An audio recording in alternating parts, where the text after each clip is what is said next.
Karibu kwa taarifa zetu. Waziri wa Elimu Amina Mohamed amesema mpango wa kuwatuma walimu wengine katika kaunti ya Wajir unaendelea.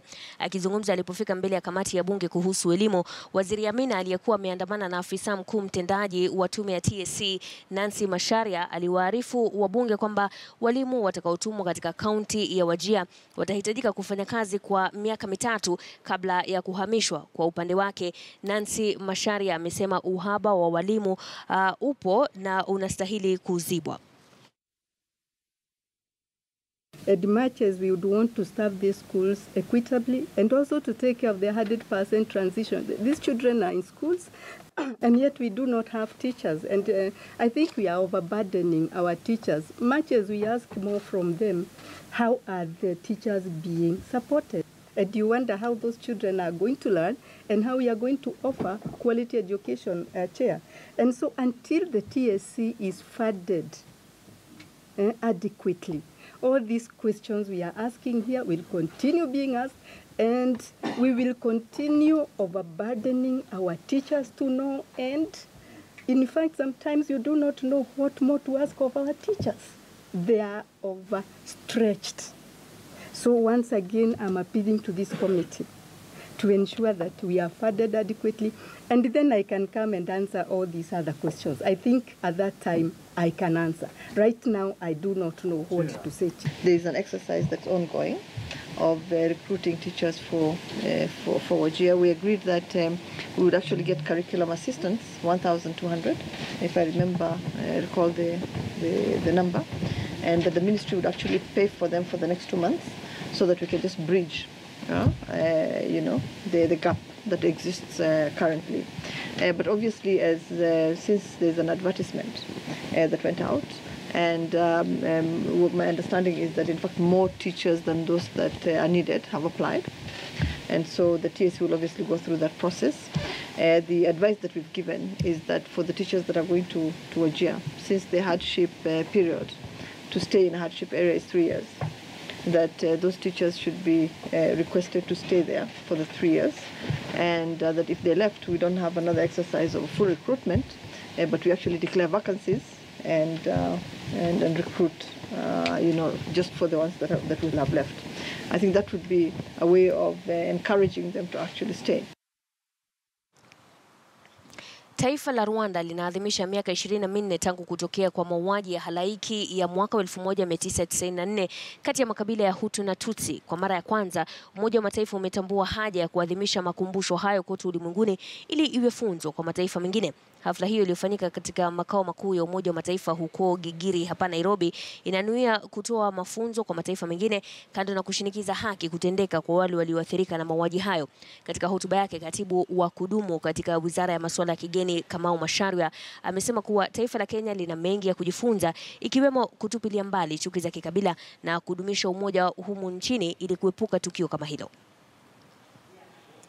We should use this occasion to look back on the past and to confront the challenges of the present, renewing our collective resolve to prevent such atrocities from happening ever again. The people who committed this crime, the perpetrators of the genocide against Tutsis, should be brought to justice in Rwanda or elsewhere in the world using different jurisdictions, but we should make sure that they face justice because of what they committed. The rest of the world should understand clearly what caused the people in Rwanda to descend and exterminate their fellow citizens. So that lesson can be learned by Kenyans or any other nationality, that, as I mentioned during my submission, that the build-up for the hate and terror and eventually having genocide, it starts with discrimination. Tuangazie siasa za humu nchini. Baadhi ya wabunge kutoka jimbo la magharibi ya Kenya wamepuzilia mbali shinikizo za kinara wa Ford Kenya Moses Wetangula na mwenzake wa ANC Musalia Mudavadi za kubuni vuguvugu la kuwaunganisha ama kuwaleta pamoja wanasiasa wa eneo hilo. Wakiongozwa na mbunge wa Sirisia John Waluke, wabunge hao wametaja juhudi hizo kama njama ya kujinufaisha kibinafsi. Hata hivyo, baadhi ya wabunge wanaoegemea upande wa Wetangula na Mudavadi wanazidi kupigia debe kubuniwa kwa chama kimoja cha magharibi mwa Kenya. Wetangula and Musalia should be the last people to talk about Luhya unity. They have been in the government very powerful ministers in the government, the previous governments, and they failed to unite the Luhya community. How will they do it now if they failed at that time? Wetangula has failed to manage 28 NASA senators. How is he going to lead millions of Luhyas in Western Kenya? But if two people purport simply because somebody was chased away recently that I'm going to do ABCT for the community, or you call the community right now, you have already started campaigning. It is not the time of campaigning. We need roads in Western region. We need water in the Western region. We need even title deeds for our own people. We have Mumias Shuka, we have Nzoia Shuka. We need such a things. And these things can be only found in the government, but not outside the government. So Wetangula and Mudavadi should run on their own. They should not pull the community that is already in government with their own frustrations.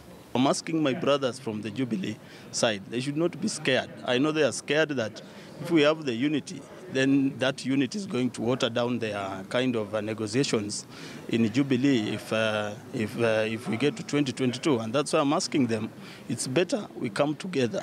Unity is power. Once we are united, then we forge forward. We must unite under a banner that will see our people develop, lead better lives, have our schools being built, have our roads being tarmacked, our roads being done properly. That is the banner which we are talking about, not uniting under agenda that we are not aware of. Because what will Musalia, let me ask you a question. What will Musalia bring to Western Kenya that he never brought when he was by? He has been a very senior government minister from Moi's time. So what is he going to bring to the people of Kimilili constituency that he never brought, which I've managed to bring in the last 6 months since elected as a member of parliament for Kimilili constituency? Tukiachana na hayo, serikali ya Kenya imezifunga kambi za wakimbizi za Somare na Dambalafachana katika mji wa Moyale, kaunti ya Marsabit. Hatua hii imechukuliwa wakati wakimbizi hao wanasubiri kupelekwa katika kambi ya Kakuma huko Turkana. Akizungumza na wakimbizi hao kutoka taifa jirani la Uhabeshi, Gavana Mohamed Ali amesema kuwa agizo la kufunga kambi hizo limetoka kwa serikali kuu ili kuwapa makao bora zaidi wakimbizi. Tayari wakimbizi hao wamejisajili na shirika la Umoja wa Mataifa la kushughulikia wakimbizi. Serikali ya Kenya na Ethiopia ni jirani mzuri kabisa tangu jadi, na hatutaki hiyo ujirani mema kuharibiwa na mtu yeyote ama watu wote. Lakini tumesimama hapa kuhakikisha watu wetu wanaangaliwa, na hiyo imefanyika. Kwa hivyo nafikiri hii kambi itafungwa. Hata ikifungwa, wale watu wa jirani wakirudi, tutahakikisha ya kuwa uhusiano mwema ambaye iko kati ya nchi yetu imedumishwa. Leo tunashukuru serikali ya Kenya kwa sababu wamepokea hawa watu wetu, wakawakubalia kukaa sehemu hii, wakawapatia usalama, na kwa hiyo sisi tunasema asante kwa serikali kuu ya taifa letu la Kenya. Wakazi wa mtaa wa Mwangaza iliyo viungani mwa mji wa Isiolo wana wasiwasi kufuatia kifo cha mtoto mmoja mwenye umri wa miaka 10 kutokana na ugonjwa unaodhaniwa kuwa kipindupindu. Ugonjwa huo umesababisha kulazwa kwa watu 7 akiwemo mama wa mtoto huyo. Japo gavana wa Isiolo Daktari Mohamed Kuti amesema kuwa haijathibitishwa kuwa ugonjwa huo ni kipindupindu, waliolazwa wanaendesha na kutapika ambazo ni baadhi ya ishara ya kipindupindu. Hata hivyo sampuli zinafanywa uchunguzi katika maabara ya kitaifa.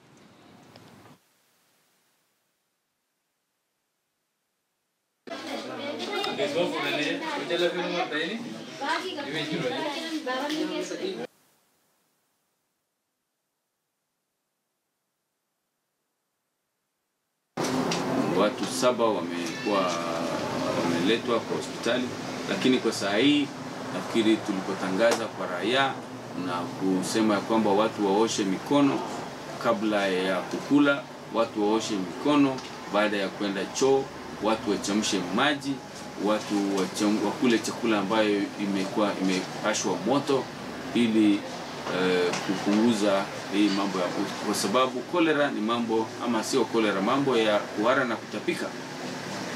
Hata kolera yenyewe, hii yote ni magonjwa ambayo kushirikiana sana na mambo ya usafi wa kibinafsi, personal hygiene. Tufulize hadi Migori ambapo kulikuwa na kizaazaa katika lango kuu la afisi za kaunti ya Migori baada ya mwanamume anayedai kuwa mwanakandarasi kushinda nje ya lango hilo akitaka kulipwa shilingi milioni 8 na kaunti hiyo kwa kujenga vyoo vya umma.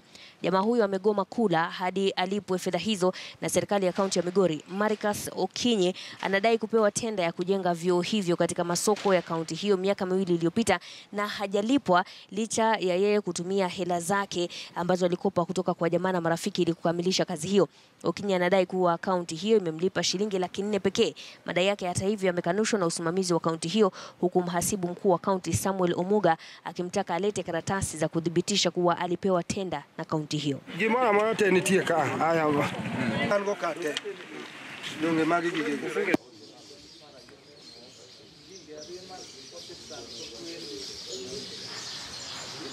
Since I did this contract by the county government, Petrol latrine for various markets, Pinyoye, Mikuro, Nyaboru, Opapo, Giribe. It was a serious case, the kiosk within the market. And the county decided to construct those latrine. Yet up to date, I have not yet paid. And the very latrine is now useful, and I've already finished all. But up to this moment, about 2 years, I've never received any amount. How much? It's about 8 million. So I'm now crying. My family is now suffering. Those who have lent some debts is now disturbing me around my homestead. And it's now a serious case. My family is now want to run away. And the community is now coming to ban my homestead. Since they want the latrine to be open. I cannot open those latrine because I have not yet been paid. Hali ya utulivu imerejea katika bonde la Kerio kufuatia msururu wa mauaji yaliyosababishwa na visa vya wizi wa mifugo baina ya Pokot na Marakwet. Kwa mujibu wa kamishna wa kaunti ya Elgeyo Marakwet Abdullahi Galgalo, tayari wameanzisha miradi kabambe ambayo itatoa nafasi kwa wenyeji wa maeneo hayo kujihusisha kama njia mbadala ya kujitafutia pato.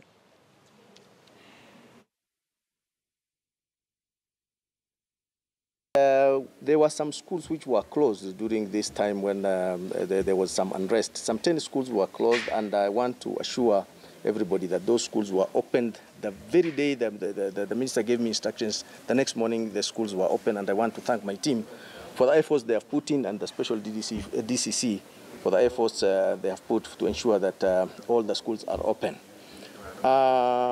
What we have done when we came here, or when we were posted here, most of us are new here. We engaged all the political leaders, and I must thank them, starting from the governor, Bwana Tolgos, Bwana Murkomen, the senator, the women rep, the 4 MPs. They gave us all the support that we needed to ensure that there's peace in Elgeyo Marakwet. As you know, if you have political will in everything that you do in our country, you always succeed, and that is how I have succeeded. And I want to urge them to continue supporting me so that we can succeed in keeping peace.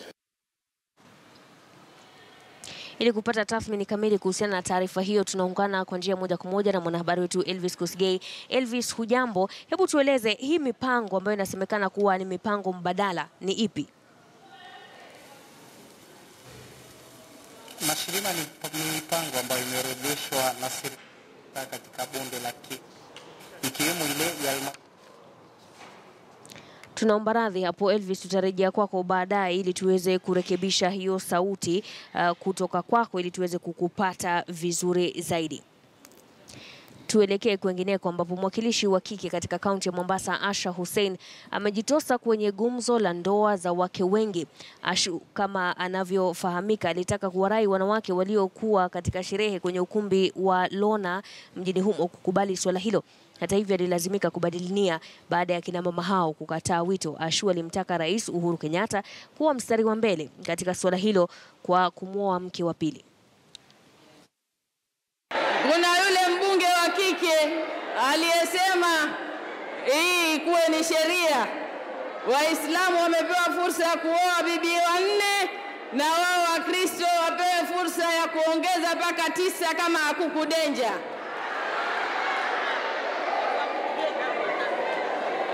Kina mama oye! Polygamous oye! Kwa hivyo sisi tunasema kama kina mama tunaona uzinifu umekuwa mwingi, sio? Wamama wameona mpango wa kando umekuwa mwingi na maradhi yanaingia katika jamii. Kwa hivyo wanaamua fadhali halalishwe hata kwa wale ndugu zetu wa Kristo wasukume gurudumu sawa sawa na Waislamu. Lakini wenyewe wamama wamekataa. Kina mama mmekubali? Kina mama mmekubali?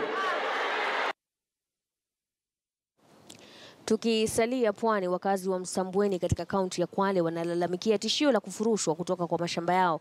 Wakazi hao wapatao 200 waliandaa maandamano kabla ya kutulizwa na gavana wa Kwale Salim Mvurya. Victor Gali ana maelezo zaidi.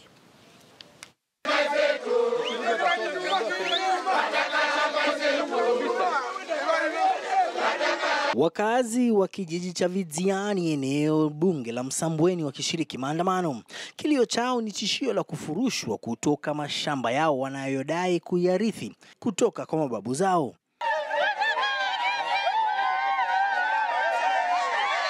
Inadaiwa kuwa ardhi hiyo ya ekari 42 inanyakuliwa na tajiri mmoja nchini. Ikiwa juhudi za bwenyenye huyo zitafua dafu, basi zaidi ya familia 700 zitasalia bila makazi. Mwekezaji huyu alitaka dunia nzima alime miwa.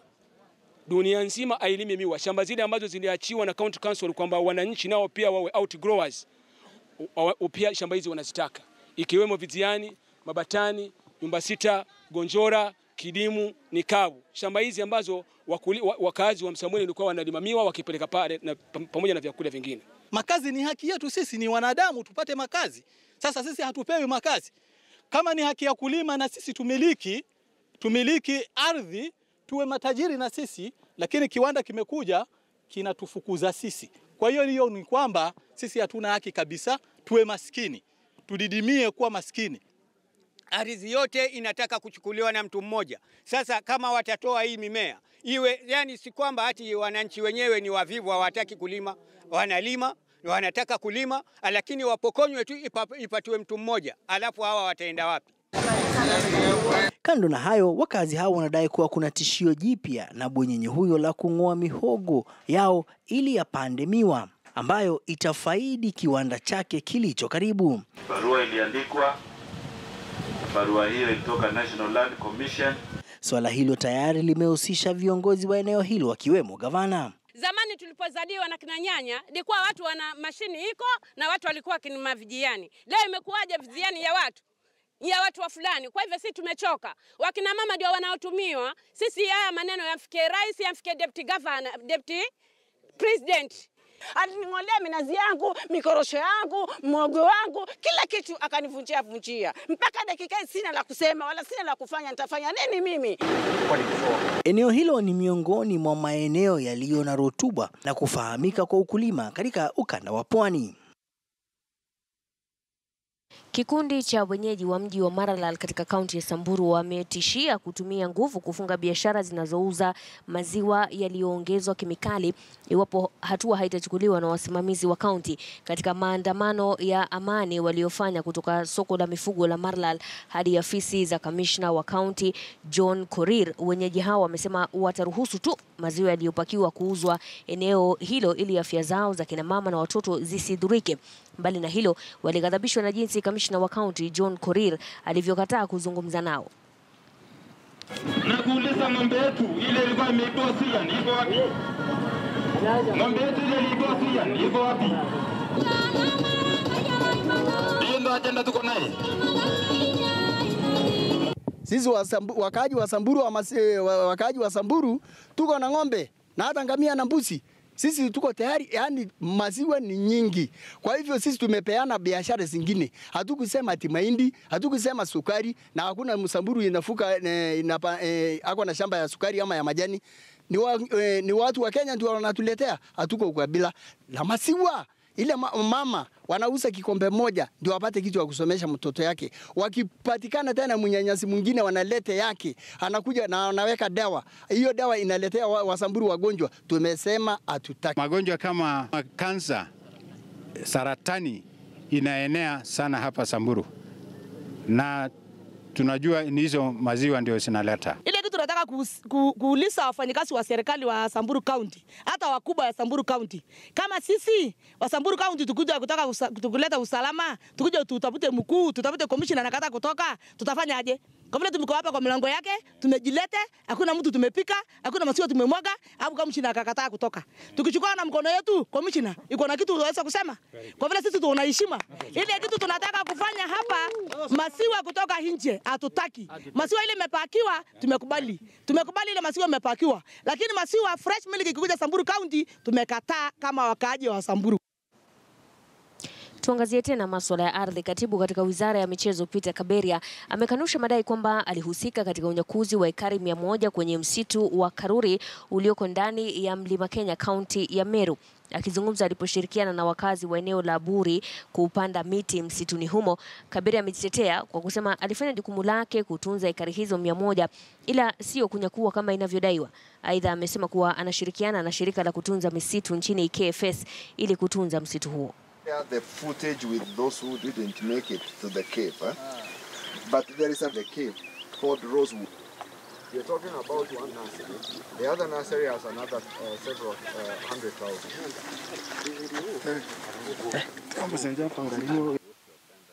Yeah. Those are the.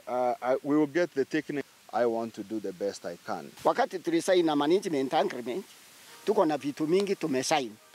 Na hiyo vitu mingi hivi tunasaini kupanda miti. Tukiwa moto ikitokea kwa msitu, sisi tuko protection, tuko naye, ni sisi tuna protect pamoja na KFS. Kwa hivyo sio peke yake ate ni tumefanya agreement tukapande miti peke yake. Sisi tuko na vitu 17 ile tulisaini. This land still belongs to KFS. I do not have a title. I just have a letter of authority to maintain and grow and protect those trees that I put up here. Mtazamaji, kuna mengi zaidi tuliyokuandalia. Tutakaporejea kutoka mapumziko, tutakuwa tunaingia katika mjadala wetu wa hii leo na tumekuuliza, je, unadhani juhudi za serikali kuu kuwatunza wazee zinatosha? Je, unadhani juhudi za serikali kuu kuwatunza wazee zinatosha? Nambari ya arafa ni 22155 au kupitia mtandao wa Twitter @KTN News ama @mkapombe kutumia #mbiu ya KTN. Hivi punde tutaangazia mswada ulioko katika bunge la kaunti ya Bungoma kuhusu